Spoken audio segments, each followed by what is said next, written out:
Hi friends, welcome to my channel. మీరు ఈ channel subscribe చేసుకోకపోతే వెంటనే సబ్స్క్రైబ్ చేసుకోండి. మరిన్ని జెన్యూన్ వీడియోస్ మరియు రివ్యూస్‌ని అయితే పొందండి. అలాగే నా ఎక్స్‌ప్లనేషన్ మీకు నచ్చినట్టయితే ఖచ్చితంగా ఈ వీడియోకి వచ్చేసి ఒక లైక్ అయితే చేయండి మర్చిపోకండి. ఈరోజు టాపిక్ వచ్చేసి సెప్టెంబర్ 20 వచ్చేసి పవన్ కళ్యాణ్ గారి 'ఫౌజీ' సినిమా అయితే భారీ అంచనాలు ఉండడం అయితే రాబోతుంది. ఆ సినిమా పైన ఇప్పటికైతే విపరీతమైన అంచనాలు అయితే నెలకొన్నాయి. సో, పవన్ కళ్యాణ్ గారి 'ఫౌజీ' సినిమాకైతే దాదాపు అయితే ఏ సినిమా అయితే పోటీ రాకూడదని నిర్ణయించుకున్నాయి. కొన్ని సినిమాలు చాలా వరకు అయితే పోస్ట్ పోన్ అయితే చేసుకున్నాయి. ముఖ్యంగా 'అఖండ 2' సినిమా కూడా ఈ సినిమా వల్లనే కాస్త ఎఫెక్ట్ అవుతుందని కూడా పోస్ట్ పోన్ అయితే జరిగిందని ప్రచారం అయితే జరిగింది. దాంట్లో కూడా వాస్తవం అయితే ఉంది. సో, పవన్ కళ్యాణ్ గారి సినిమా 'ఓజీ' విషయంలో కాదు, ఆయన సినిమా ఏ సినిమా రిలీజ్ అయినా కూడా చాలా సినిమాలకైతే సైడ్ అయిపోయాయి ఒకప్పుడు.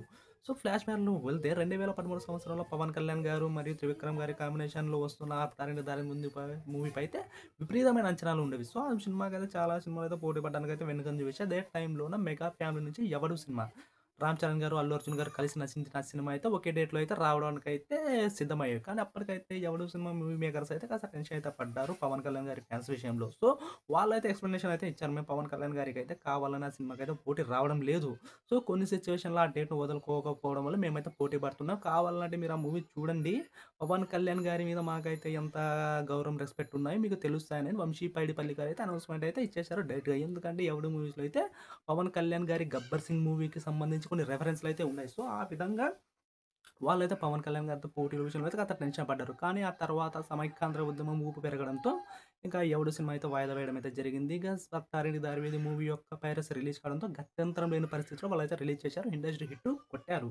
ఆ తర్వాత 2015లో కూడా ఈ మూవీ 'గోపాల్ గోపాల్' మూవీ అయితే ఒకే టైంలో సంక్రాంతికి అయితే రిలీజ్ అయ్యాయి. అప్పటికి కూడా శంకర్ గారైతే ఆలోచించారంట. తెలుగులో అయితే మన సినిమాకైతే మంచిగా హైప్ ఉంది. మరి కలెక్షన్‌లో ఎఫెక్ట్ అయితే రాకూడదు. ఆల్రెడీ ఆయన 'స్నేహితుడు' మూవీ వల్ల కాస్త డిసప్పాయింట్ అయితే చేశారు. ఈ మూవీ విషయంలో అయితే అసలు జరగకూడదని వాకప్ అయితే చేశారంట. తెలుగులో పవన్ కళ్యాణ్ గారి మూవీకి పోటీగా వెళ్ళడం మంచిదా? లేకుంటే ఒక రోజు, 2 రోజులు ఏమైనా వాయిదా అటు ఇటుగా వెళ్ళడం మంచిదా? అనైతే వాళ్ళైతే ఎంక్వైరీ చేశారు. సో, అప్పటి నిర్మాతలు అయితే చెప్పారంట. పవన్ కళ్యాణ్ గారి 'గోపాల గోపాల' సినిమాలో ఆయనైతే ఇంపార్టెంట్ రోల్ అయితే చేస్తున్నారు కానీ మెయిన్ హీరో కాదు. అది కూడా ఒక రీమేక్ మూవీ. దీనివల్ల మా మూవీకొచ్చేసి పెద్దగా ఇంపాక్ట్ అయితే ఏముండదు. సినిమా బాగుంటే ఖచ్చితంగా ఆడుతుందనేది వాళ్ళైతే భరోసా ఇవ్వడంతో అలాగైతే రిలీజ్ చేయడం అయితే జరిగింది. ఆ తర్వాత 2015లో కూడా 'కాటన్ రాయుడు'కు పోటీగా 'డీజే' సినిమా అయితే అదే సీజన్‌లో రాబోతుంది. కానీ 'డీజే' సినిమాకొచ్చేసి ఆల్రెడీ ఆయన సినిమా యొక్క మూవీ టీజర్ రిలీజ్ అయినప్పుడు చాలా అంటే నెగెటివ్ కామెంట్స్ వచ్చాయి. అలాగే డిస్‌లైక్ వచ్చాయి. దీనికి హరీష్ శంకర్ గారు ఏమనుకున్నారంటే, అల్లు అర్జున్ గారు పవన్ కళ్యాణ్ గారి విషయంలో చెప్పను బ్రదర్ అని కామెంట్ చేయడంతో పవన్ కళ్యాణ్ యొక్క ఫ్యాన్స్ ఆగ్రహించి ఈ విధంగా చేశారు. మళ్ళీ 'కాటన్ రాయుడు' మూవీకి పోటీగా మనం ఆ సీజన్‌లో రిలీజ్ చేసినా, ఆ డేట్‌కి రిలీజ్ చేసినా ఖచ్చితంగా మన మూవీపై అయితే ఎఫెక్ట్ పడుతుంది. సో, ఆయన కూడా కాస్త ఆలోచించి అసలు ఆ సమ్మర్ సీజన్‌ని వదిలేసి అసలొచ్చేసి జూన్ నెలకైతే ఆ మూవీ ఏశారు. సో, ఈ విధంగా పవన్ కళ్యాణ్ గారి పోటీగా అసలు డామినేషన్ అలా జరిగింది. చివరిసారిగా పవన్ కళ్యాణ్ గారు ఫుల్‌గా డామినేట్ చేసిన మూవీ వచ్చేసి 'అజ్ఞాతవాసి'. 2018 సంక్రాంతికి వచ్చిన మూవీకైతే చాలామంది అయితే 'అజ్ఞాతవాసి'కి రెస్పెక్ట్ ఇచ్చి కాస్త కంగారు పడి సైడ్ అయితే పోయారు. ముఖ్యంగా టాలీవుడ్ క్రేజీ మూవీస్ అయిన 'హాలో' సినిమా గాని, 'ఎంసీఏ' మూవీ కానీ అప్పుడు 'అజ్ఞాతవాసికి' పోటీగా సంక్రాంతికి రిలీజ్ చేద్దాం అనుకున్నారు. సో, ఆ మూవీకి పోటీగా ఎందుకులే అనుకోని డిసెంబర్‌లో రావడం అయితే జరిగింది.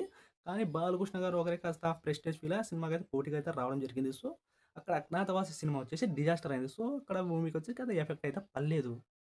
సో, ఇంతవరకు జరిగింది ఇలా. పవన్ కళ్యాణ్ గారి మూవీకి పోటీగా రావాలని చాలా సినిమాలైతే ఒకప్పుడు ఆలోచించాయి. కానీ ఆయన 'అజ్ఞాతవాసి' సినిమా తర్వాత చాలా రోజుల వరకు 3 ఏళ్ల గ్యాప్ తీసుకున్నారు. ఆ తర్వాత ఆయన రీ ఎంట్రీ ఇచ్చిన సినిమాలు చాలా వరకు రీమేక్‌లు కావడం, ఇంకా అప్పుడు కలెక్షన్‌లు పాజిటివ్‌గా వచ్చినా కలెక్షన్‌లు అయితే రాలేకపోయాయి. ఎందుకంటే అప్పటి ప్రభుత్వంతో ఆ సినిమాపై ప్రత్యేకంగా 'డేగ కన్ను', 'సీత కన్ను' వేయడంతో కాస్త కలెక్షన్‌లు అయితే తగ్గాయి. సరైన పెర్ఫార్మన్స్ అయితే చేయలేదు. ఆ తర్వాత ఎన్నో ఆశలతో 'హరహరములు' అయితే స్టార్ట్ చేశారు. సో, అది కూడా విపరీతంగా డిలే అవ్వడం, దర్శకుడు మారడం, ఇంకా ఆ సినిమా యొక్క టీజర్, ట్రైలర్ ఇంప్రెస్ చేయకపోతే వాళ్ళైతే ఆశలు వదులుకున్నారు. కానీ పవన్ కళ్యాణ్ గారి ఫ్యాన్స్‌కు ఆశలు ఆకలి తీరేలా రిలీజ్ అయిన టీజర్‌తోనే హైప్ ఎక్కించేలా పిచ్చెక్కిచ్చిన సినిమా 'ఓజీ'. ఎప్పుడైతే పవన్ కళ్యాణ్ గారి సినిమా 'ఓజీ' మూవీ యొక్క టీజర్ రిలీజ్ అయిందో, అప్పటికి ఇంకా ఫ్యాన్స్ ఇంక దేని మీద ఇంకా దృష్టి పెట్టలేదు. ఇంక ఎప్పుడు చూసినా ఇంక 'ఓజీ', 'ఓజీ', 'ఓజీ' దాన్నే పట్టుకొని అయితే కూర్చున్నారు. పవన్ కళ్యాణ్ గారు ఎక్కడ కనిపించినా అది పొలిటికల్ పొలిటికల్ మీటింగ్ అయినా, సినిమా మీటింగ్ అయినా 'ఓజీ', 'ఓజీ' అంటూనే వచ్చేసారు. సో, ఈ విధంగా భారీ హైప్ అయితే ఆ సినిమా మీద నెలకొల్పేలా వాళ్ళు చేశారు. ఎప్పుడు 'ఓజీ' సినిమా రిలీజ్ అవుతుంది, దాని యొక్క టీజర్ మేము పండగలా సెలబ్రేట్ చేసుకోవాలి. ఇంకా రికార్డులు బద్దలు కొట్టాలి. ఇదే ఆశతో అయితే వాళ్ళైతే ఉన్నారు. ఇంక ఫైనల్‌గా 'ఓజీ' సినిమా యొక్క రిలీజ్ డేట్ కూడా వచ్చింది. ఖచ్చితంగా దీన్ని ఒక సెలబ్రేషన్ చేసుకుందాం అనుకున్నారు. దీని యొక్క ప్రీమియర్స్ టూర్ స్టార్ట్ అయింది. యూఎస్‌లో ప్రీమియర్స్ ఫస్ట్ టికెట్ వేలం వేస్తే 55,00,000 కొనుక్కున్నాడు ఒక అభిమాని. అలాగే తెలుగు రాష్ట్రాల్లో కూడా ఫస్ట్ ప్రీమియర్ యొక్క టికెట్స్ వేలం వేస్తే దాన్ని కూడా రూ. 1,00,000 వరకు అయితే కొనుక్కుంటా. ఇంత హైప్ అయితే సినిమాపై రిలీజ్ అయింది. ఇక దీన్ని కొట్టే సినిమా ఏది లేదు. ఏది కాంపిటీషన్ వచ్చకుండా నిలబడదు. మేము నిలబడకపోయేలా మేము చేస్తామైతే వాళ్ళైతే అనుకున్నారు. కానీ అన్‌ఎక్స్‌పెక్టెడ్‌గా ఎవ్వరు ఊహించినంతగా కాంతార చాప్టర్ 1తో అయితే ఈ సినిమాకైతే భారీ పోటైతే రాబోతుంది.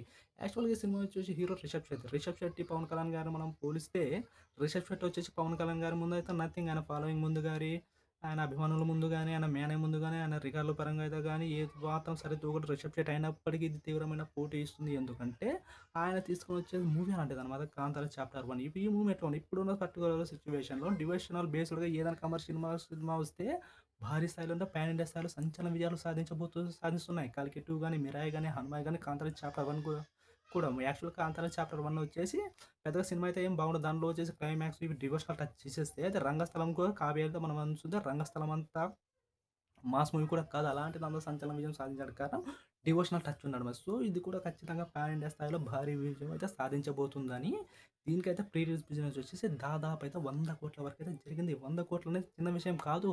మొన్నటి మొన్న 'వార్ 2' సినిమాలో ఎన్టీఆర్ గారు ఉన్నప్పటికీ దానికి ప్రీ రిలీజ్ బిజినెస్ వచ్చేసి మళ్ళా గుల్లాలు పడి 85,00,00,000 వరకైతే మాత్రమే జరిగింది. అది కూడా 'సూర్యదేవర నాగవంశి' 'దేవర 2' సినిమానైతే 2 రాష్ట్రాల్లో 120,00,00,000 వరకు రిలీజ్ చేశారు. సో, అలాంటి ఎన్టీఆర్ గారు ఉన్నప్పుడు కూడా 80,00,00,000 వరకు అయితే జరిగింది. అది కూడా ఎన్టీఆర్ గారి నుంచి వచ్చే భరోసా రావడం. ఒకవేళ ఫ్లాప్ అయినా మేమొచ్చేసి వైఆర్ఎఫ్, యష్‌రాజ్ వాళ్ళ నుంచి రిటర్న్స్ ఇప్పిస్తాను. లేకుంటే నెక్స్ట్ ఏదైనా సినిమాను ఆదుకుంటాననే ఉద్దేశంతోని ఆయనైతే అంత రిస్క్ అయితే చేయడం జరిగింది. కానీ ఒక డబ్బింగ్ సినిమాకు 100,00,00,000 వరకు జరగడం అనేది చాలా అంటే చాలా పెద్ద విషయం. అది గూడా వాళ్ళు అమ్ముతారో లేదో వీళ్ళే వచ్చేసి అది యూజ్ చేసుకుందాం ఇప్పుడే ట్రెండ్ అని వాళ్ళైతే తీసుకున్నారు. సో, ఈ విధంగా 'కాంతార చాప్టర్ 2' వచ్చేసి భారీ స్థాయిలో వచ్చేసి థియేటర్ల షేరింగ్ అయితే 'ఓజీ' మూవీతో అయితే జరగబోతుంది. సో, ఈ 2 సినిమాలు పోటీ పడితే 2 సింహాల మధ్యల అంటే అయితుంది. సో, ఈ 2 సినిమాలు ఏది ఒక్క విజయం సాధిస్తుంది, ఏది నిలబడుతుంది మనం డిస్కషన్ చేసి 2 సినిమాలకు కావాల్సింది ఏంటంటే పాజిటివ్ టాక్. ఇప్పుడు 'ఓజీ' మూవీ ముందు ఆ హైప్ ఎలా ఉందంటే ఆ సినిమా ఎలాగున్నా కూడా వీకెండ్ వరకు ఫ్యాన్స్ అయితే భారీ స్థాయిలో అయితే చూస్తారు. రికార్డు బద్దలు కొడతారు.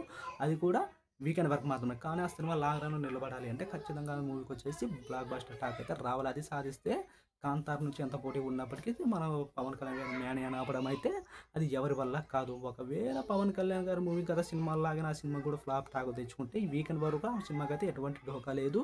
ఎందుకంటే ఫ్యాన్స్ అయితే చూస్తారు. టికెట్ రేట్స్ కూడా హైక్ ఉన్నాయి కాబట్టి కలెక్షన్‌లో అయితే పెద్దగా అయితే ప్రభావం అయితే చూపించి వీకెండ్ వరకు ఖచ్చితంగా ఆ మూవీ అయితే హిట్ అవుతుంది. కానీ తర్వాత వీకెండ్ తర్వాత చాలా వరకు అయితే 'కాంతార' మూవీ వచ్చేసి థియేటర్‌లో షేరింగ్ అది జరుగుతుంది. లాంగ్ రన్‌లో అయితే ప్రభావం అయితే చూపుతుంది. 'కాంతార' మూవీ వచ్చేసి విజయం సాధించడానికి అవకాశం అయితే ఉంది.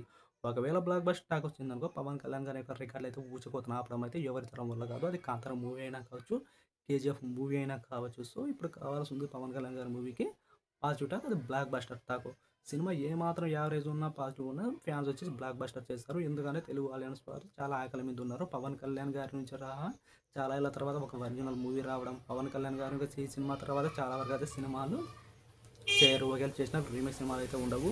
ఇంతటి కమర్షియల్ టచ్ మూవీ అయితే రాదు. సో, ఏ విధంగా చూసినా మూవీకి కావాల్సింది ఒక టాక్. ఆ టాక్ వస్తే 'కాంతార' కాదు ఏ సినిమా అయినా కూడా నిలబడదు. సో, మీరు ఏ 2 సినిమాలు ఏదికి విజయం సాధిస్తుందని చెప్పి అనుకుంటున్నారు? అదే ఏ మూవీ మీకు యొక్క ఫేవరెట్ కామెంట్ సెక్షన్‌లో తెలియజేయండి. నా వీడియో మీకు నచ్చినట్టయితే ఖచ్చితంగా ఈ వీడియోకొచ్చేసి ఒక లైక్ అయితే చేయండి. Please subscribe.